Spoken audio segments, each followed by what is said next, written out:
দুজনে মিলে অল্প সময় পড়ার কথায় ব্যস্ত হয়ে পড়ল। 9টার সময় অরিন্দম বইপত্র তুলে ফেলল। 11টায় স্কুল বেরোতে যাবে এমন সময় সৌগতদের পোষা কুকুর জিমি এসে হাজির।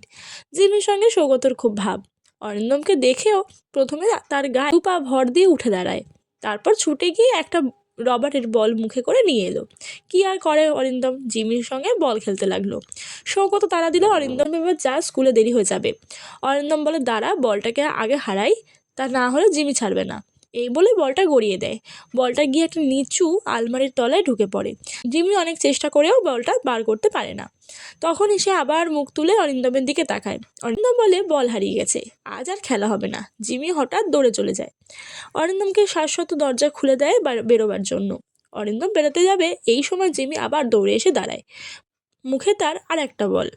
সৌগত জিমির দিকে তাকিয়ে চেঁচিয়ে ওঠে, সৌগত দেখতো জিমির মুখে ওটা কি? সৌগত ফিরে তাকায়, তারপর ঝাঁপিয়ে পড়ে জিমির মুখ থেকে বলটা কেড়ে নেয়। তারপর চেঁচায়, এই তো পাওয়া গেছে বাবা মা। সৌগত চিৎকারে ওর বাবা মা ছুটে আসে। দেখেন সৌগতর হাতে তাদের সেই বোতাম, রূপোর বল যার মধ্যে বোতাম ছিল। বলটা খুলে দেখা গেল ওর মধ্যে বোতামটা ঠিক আছে। সব ঘটনা শুনে ওরা অবাক। ভিকি তো কখনো ওদের ঘরের কোনো জিনিসে মুখ দেয় না, তাহলে এটা ওর কাছে গেল কি করে? হীরক বলল, রূপোর বলটাকে ও খেলার বল হিসেবে তুলে নিয়ে গিয়েছিল, খেলবে বলে রেখেও ছিল। তারপরে এই বলটা হারিয়ে গেছে, বেড়াতে হারানো জায়গা থেকে ও এই বলটা নিয়ে এসেছে। জিনিস ফিরে পেয়ে সবাই খুশি, জিমিও খুশিতে লেজ নাড়াতে লাগলো।